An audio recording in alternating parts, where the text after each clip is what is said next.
Caribbean Newsline is brought to you by the Barbados Tourism Marketing, Inc.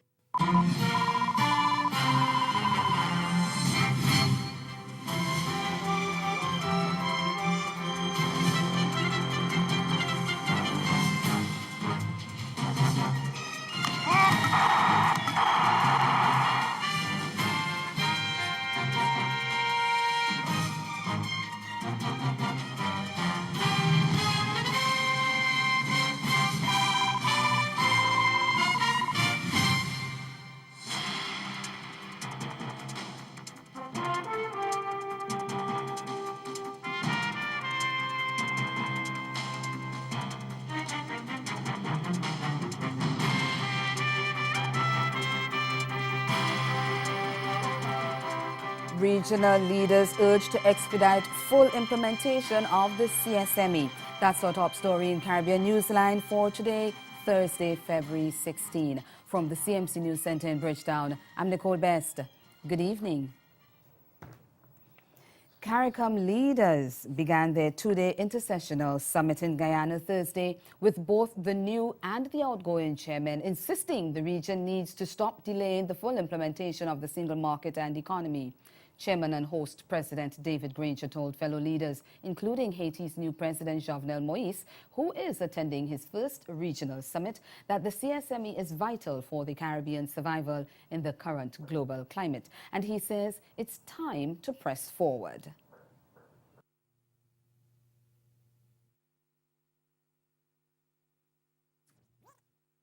Today's global environment must expedite the full implementation of the CARICOM single market and economy.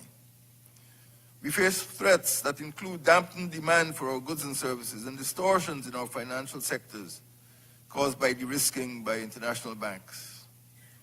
The CSME has the potential to enhance private sector growth and competitiveness by providing access to a larger pool of resources, facilitating the movement of human capital, catalyzing the establishment of regional businesses, and encouraging the free movement of goods. The CSME must not be allowed to become a victim of equivocation and procrastination. Outgoing Chairman Dominica's Prime Minister Roosevelt Skerritt also made a similar call. At the leaders' July 2016 summit, Skerritt had urged his colleagues to use whatever powers they have at their disposal to work towards the speedy and effective implementation of matters that have been long agreed upon. Today, many of these matters are still pending, as they languish in our ministerial councils, committees, commissions, and working groups. Whether this is due to them being incorrect, or member states asking for time to consult, or even officials not being adequately prepared, the effect is the same: a hindrance to progress. During this meeting, we'll be brought up to date on the status of the CARICOM Single Market and Economy, CSME. It will be no surprise if it provides us with further evidence of the need for greater effort by all concerned to complete the task set by the heads of government. Of particular concern is the inability of the Legal Affairs Committee, comprising of our attorneys general, to come together to deal with critical agreements with respect to both the CSME and regional security. I am also concerned that our Council for Finance and Planning has not been able to meet for a considerable period of time. We can and certainly must do better. And Secretary General Ambassador Erwin LaRocque has suggested that CARICOM is falling short of what it needs to deliver the people to deliver to the people of the region. The people of the Caribbean are looking to us to provide them with a safe community and one which provides opportunity for social and economic progress. We have taken up that challenge, but some of our best efforts are being hindered by delays in our system. Starkly put, we are not delivering results as fast as we should in a number of areas. Our crime and security agenda is affected by this. Crime and security is not just a national issue, but a regional one. The critical regional legal instruments that we are awaiting finalization would assist in the battle at the national level. The time is past due for the outstanding matters to be concluded with a degree of urgency. And Skerritt also thanked his colleagues for their concern after the unrest in his country's capital last Tuesday. He said his government has a handle on the situation. Looting and other criminal acts had followed an opposition meeting in Roseau, and Skerritt had said an attempted coup had been in the works. This situation at home, I can assure you, is under control, and I expect that a thorough investigation will be carried out in those disturbances with a view to bringing the perpetrators of any and all unlawful behavior to justice. Again, Dominicans, by and large, are appreciative of the interest shown and the solidarity expressed. Meantime, Antigua and Barbuda's Prime Minister Gaston Brown has called on his CARICOM colleagues to step up to the plate and contribute towards the continued operations of LIAT. He said the Antigua-based carrier is a very important institution that is critical to the integration movement, and he said it must be operated on the basis of shared benefits and shared burden. Brown complained about some countries making excuses about why they should not share in carrying that burden. He said that, in his view, the carrier, which is reported to have moved 1 million passengers last year, is the most important institution in the OECS because moving people is a critical activity. The Antigua and Barbuda leader therefore called on his colleague heads of government to become active participants by contributing financially to ensure the viability and to maintain the stability of the airline. Grenada's Prime Minister Dr. Keith Mitchell says the issue of deportation and its impact on national security is among issues done for discussion at the two-day meeting of CARICOM heads. Speaking to GBN News before leaving for Guyana, the Grenadian leader also said it is a matter that must be taken up with the new administration in the United States, which is bent on ridding the country of illegal immigrants, especially those who have had run-ins with the law. We have to keep making the point to the U.S., as we have consistently made, that these issues are not a simple issue of sending somebody back home. It has enormous implication on the security of the country, because some of these citizens that may be involved in activities as indicated by them, people have been out of the country, and probably some of them since maybe 2-3 years, and they are now 50 and 60 years. They hardly have any connection locally, and they can have enormous impact on the society and the small villages in which they come back to live in.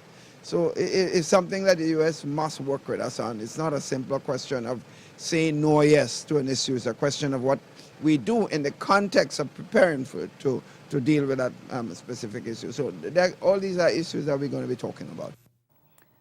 Well, the Jamaica government plans to spend nearly $14 million in the next financial year to deal with the issues facing its deportees.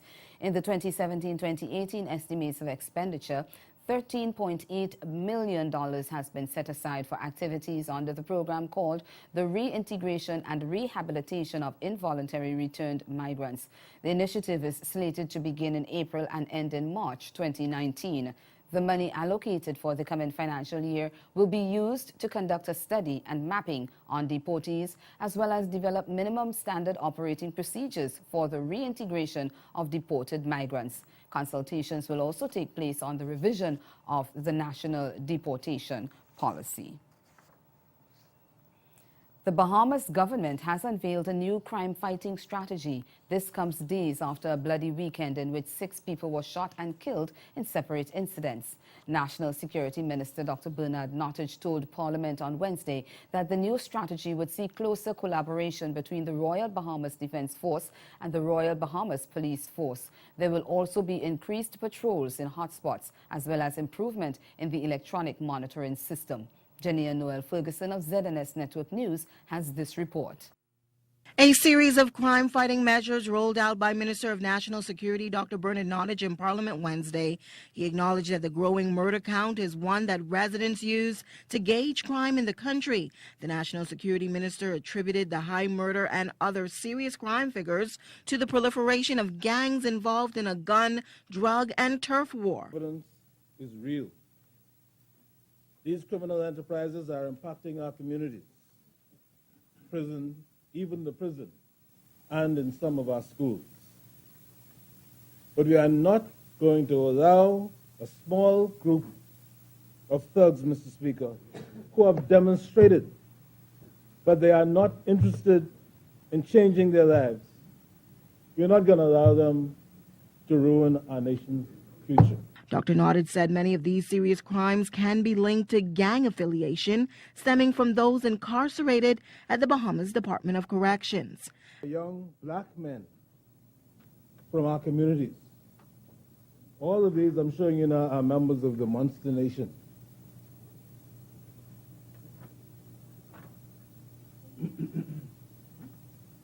Here we have the leader of the Kemp Road Order.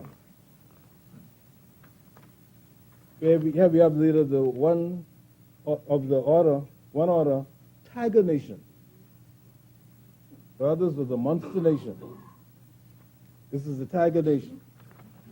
I'm telling you, we have an issue with which we have to which we have to deal. Now, Minister Nottage confirmed that the Royal Bahamas Defense Force will once again assist the Royal Bahamas Police Force with crime-fighting efforts in the street and throughout communities. The initiative will also include increased patrol, surveillance in hotspot communities, expanded urban renewal programs, aggressive targeting of prolific offenders, and improvements to the electronic monitoring system. Such restrictions may include geographical restrictions. They may include curfews as to when you can be out in public, Mr. Speaker, in order to get a better control and better surveillance of such persons. Coming up in Caribbean Newsline, contractors in Trinidad and Tobago lobbying to get billions of dollars owed to them by government. Stay with us. There's more news after this break. Grow your business or promote your event through the services offered by the Caribbean Media Corporation and Carib Vision. Our distribution provides a platform on cable, terrestrial television, and websites. We cover carnivals and events from across the region. We can bring your event live and alive to the world. For music makers, program producers, businesses, we can expand your reach to in excess of 2 million households daily. Our other services include news updates to enhance your media products, studio space for program and development. We can facilitate the launch of new products and services and training. Contact us and we will help you unleash your creative ability, develop products and services, and provide the medium to watch them grow. Contact Loretta Skeet at cmccaribbean.com or call her 1-246-467-1044 or 1-246-253-3889. Call and book your carnival or event today. The jonkonu's fife, the rhythm of the drum, the strum of the pan, the lilt of the voice from island to mainland, all pigments and tones, old and young, his and hers, all we are one. You, we, me. This is UE TV.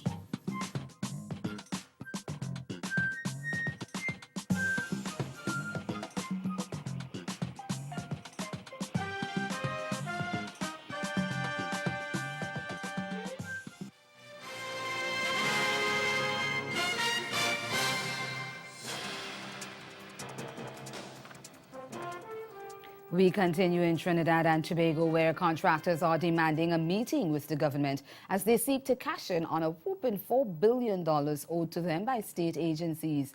The Contractors Association says the government is playing around with their money, and they are now telling members to be skeptical of accepting work from the government. We get the details of that story from CNC3's Kamal Georges.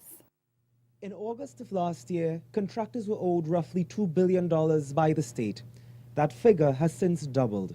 We're probably talking about $4 billion owed to the industry by government. Out of that $4 billion, about $1.9 billion is practically certified debt. According to head of the Contractors Association, Mikey Joseph, major debtors include the EMBD owing the largest sum, also the EFCL and the Ministry of Transport. But what accounts for the $2 billion jump in less than a year? We did not include WASA, THA, EMBD, all right? And since then, you would have had other people coming forward stating that they haven't been paid for various projects. That include works done under the new PNM administration. Joseph and his team are also taking serious issue with the failure of government to meet with the association to discuss crucial issues facing the sector.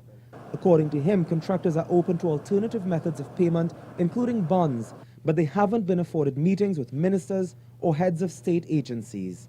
Since last year, government has paid out roughly $500 million. Joseph is questioning whether the delay is deliberate. And they talk about the debt need to be certified and some may be fraudulent and all that. I think it's an excuse, it's a con game. So they play politics instead of trying to treat with the situation and actually bring relief so that the country could move forward. He says thousands of workers have lost their jobs in the last few years, and small contractors are the ones whose homes are being foreclosed and banks are coming after them. At least 20 contractors currently have the EFCL in court to ensure they are paid. So, with several state projects in the pipeline, what is his advice to members?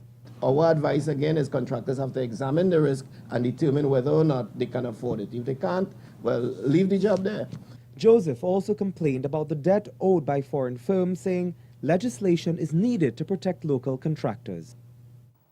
Guyanese could be in for a value-added tax ease. VAT was recently reduced from 16% to 14%, although the tax has now been applied to items and services that did not previously attract VAT. But President David Granger says the rate will be further reduced. I see the government reducing VAT. Even from 14%, we will go, I don't want to mention figures now, but our intention is to reduce VAT in the next budget too. So we'll reduce the amount of items and reduce the rate at which those items are. But I don't want to make a prediction now because the government spending is based on its earnings. And ahead in Newsline Sport, Barbados Pride and Leeward Islands Hurricanes battle to see who will face Jamaica Scorpions in the regional Super 50 finals. Stay with us. Sport is next. In a place where legends start, the beach is just the beginning. So live a little for the exhilaration and the colour of every moment, where time is and life is a spirited event. Immerse yourself in the culture, the music, the people, the island. Love Antigua and Barbuda. Embrace an experience that leaves you breathless, from cricket to sailing week to carnival and more. Antigua and Barbuda, the beach is just the beginning.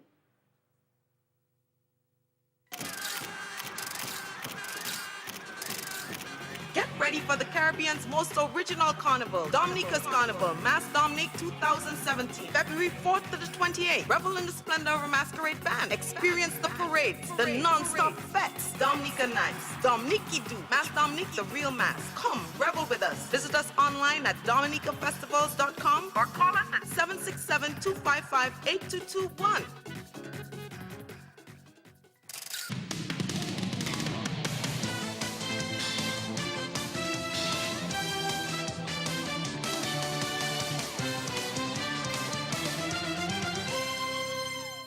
We bowl off tonight's sport with cricket. A career-best century from Shea Hope lifted Barbados Pride to a challenging total in the second semi-final of the regional Super 50, now underway in Antigua.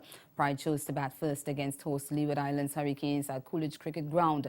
They finished on 314 for 7 off their 50 overs, and Hope carved out 125 off 108 balls. Opener Craig Brathwaite made 54, while captain Jason Holder stroked an unbeaten 42 off 26 balls. Ruston Chase chipped in with 31. Off-spinner Rakeem Cornwall and Jason Campbell finished with 2 wickets apiece. Kevin Stout took the attack to the bowlers, striking 4 fours and 21 as the aggressor in an opening stand, with Brathwaite worth 42 runs, putting Hurricanes on the back foot. Well, we take you now over to Coolidge Cricket Ground in St. Vincent and the Grenadines for the latest action. Patched. What a shot. Can bowl short, careless at that pace, mate. But get a single now, Rakeem. That's all you need to do. Get a single. He's into the pull shot again. Only get a single. It's been a good over for the Leeward so far, and possibly a good thing that Rakeem is off strike. a feeling that he would have been going at the next one regardless.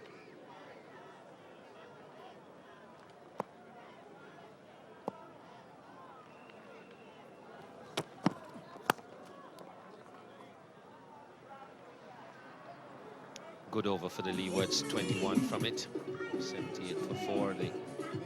Sorry, 11 from it, 78 for 4. And as you just heard, Leeward Islands, the score is 78-4.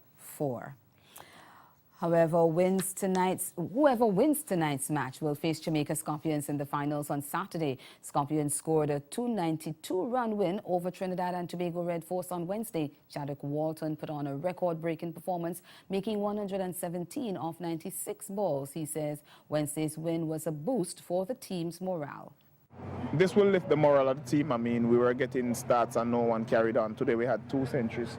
So I hope this will lift the morale of the team and we can take it from there. I mean, the bowling was always good, so the batting came to the party today, and let's see if we can put a complete game on the park come in the finals. The Scorpions' other star performer, Rothman Powell, says they have a strong chance of being this year's champions. What we're doing is that we're focusing on what we have control over and how we as a team play. And once we play good enough cricket, each and everyone in the team come to the party. I think Jamaica Scorpions have a very good chance of lifting the title. Still in cricket, West Indies bowler Marlon Samuels gets the all clear from the International Cricket Council to resume bowling in the international game. A statement issued by the ICC on Thursday said Samuels had undergone remedial work on his off-spin action, and following a reassessment last January, the National Cricket Performance Centre in Loughborough, he has now been found to have a legal action. According to the ICC, the test showed that Samuel's elbow extension for all his off-spin deliveries was within the 15-degree level of tolerance permitted under regulations for the review of bowlers reported with suspect illegal bowling actions. Samuels was banned for 1 year in December 2015 after he was found guilty of an illegal action while bowling during the Gale test against Sri Lanka 2 months before. It was the second time he had been reported in 24 months. The ICC says if he's reported again, he will need to undertake further analysis of his bowling action at an ICC-accredited testing centre. Samuels has taken 41 wickets in 71 tests and 85 in one-day internationals. He has also taken 51 in T20 internationals. Over to football. Trinidad and Tobago's new head coach Dennis Lawrence has named a 27-man squad to begin preparing for the World Cup qualifiers against Panama and Mexico next month. The squad is made up only of local-based players, and they will begin training on Monday after the domestic season ends. Overseas-based players will be available days before the first World Cup qualifier against Panama on March 24. I wouldn't have access to the foreign-based players until the 19th, 20th of March, which is closer to the game. What I think is important is to work with the local players now. The league is going to be completed come Sunday. So what I've done is selected the local players to work with the local players and to start building on something that these players will be able to push for a position in the team come March 24th. Lawrence says he's hoping to boost the team's preparation with 2 international friendlies. TNT are facing an uphill battle to qualify for next year's World Cup in Russia after losing their 2 opening games to Costa Rica and Honduras. They're currently 1 from the bottom of the standings without a point. The Bahamas will host the Commonwealth Youth Games this summer. They stepped up after St. Lucia pulled out, and officials in Nassau say it's part of their contribution to the development of youth in sports. A generation of youth who had prepared themselves for 2017 to not have an edition of these games. And so we asked the Assembly to put it back on the floor and allow others to come forward. And Glasgow, which had just recently hosted the main games, said they would be prepared to step in. Sri Lanka, which had bid unsuccessfully for the games before and had lost to Gold Coast, said they would step in. And then suddenly, we heard that the Bahamas had offered to do it. And the fundamental principle of allowing smaller countries to be able to host these games, countries that may have challenges in hosting the main games, the others conveniently withdrew and gave the mantle of leadership to the Bahamas. The Caribbean will be well represented at the Commonwealth Youth Games, and that includes a delegation from Trinidad and Tobago. We're going to be represented in a number of sports. As a matter of fact, I can say to the Team TTO, Team Trinidad and Tobago supporters here in Bahamas, I know that they will be torn because I would expect that they would rally their support behind Team Bahamas. But we are going to be bringing our largest ever Commonwealth Youth Games team. We would have qualified in rugby sevens female and beach soccer. So that, as I said, we are excited to bring our largest ever team, and I'm fully behind bringing that team, even though it has a significant cost financially. But I think it is an investment in the youth of the Commonwealth, and we have to just support. Over to boxing now, and Guyana will host a regional boxing tournament this weekend, International NUFCUF, and it's been held as part of efforts to develop the sport among the young boxers. We will give you the details of that story, and it's going to come from Eason Griffith of Capital News in Georgetown. GABA President Steve Nidwell spoke of the event. Having 15 fights. Initially, we'd hoped to have 4 countries participating: Guyana, Trinidad and Tobago, St. Martin and Suriname. As it is right now, it seems like it will be Guyana and Suriname because St. Martin is having some problems with getting here. The boxing card is a collaboration of the Guyana Boxing Association along with overseas promoter Sion Bristol and Alfred Robinson, who was a former boxer from the Army gym in his days. The reason for me getting into this is, as a former boxer, I just want to give back to the sport, you know, seeing that what I know that used to be in the past, for me, I needed to be back the same, and I think it can go back there. While the card is aimed at showcasing the country's young, talented boxers, Bristol believes much more support is needed to develop the sport of boxing. This event, again, is in regards to assisting not only in the fighters being able to compete here in Guyana, but the funds that will be vested will allow our fighters to be able to travel abroad. It is difficult for a fighter to be asked to raise his or her own airfare when they're supposed to be focusing on competing. They already have school. So if we, the people involved in boxing, and I'm here to encourage other sponsors, this is in the best interest of our athletes. The $500 general admission and the $1,000 ringside, it's simply going to make the sport better when it comes to financing our athletes. And that's the sport. Stay with us. Caribbean Newsline is brought to you by the Barbados Tourism Marketing Inc.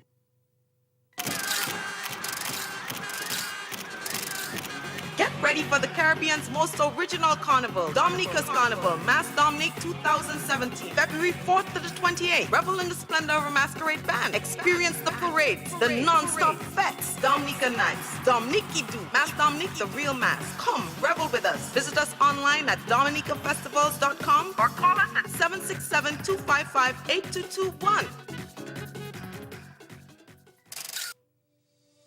In a place where legends start, the beach is just the beginning.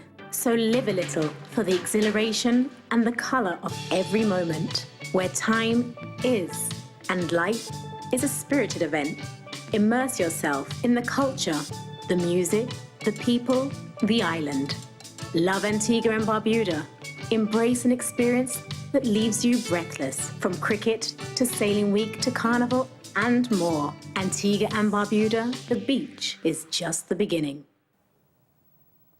Again, the major developments of this day, regional leaders urge to expedite full implementation of the CSME. That's Caribbean Newsline. For news and sport around the clock, log on to CarnaNews.com. We'll be back here again tomorrow. But from all of us at CMC News, thank you for watching and do have yourselves a good night.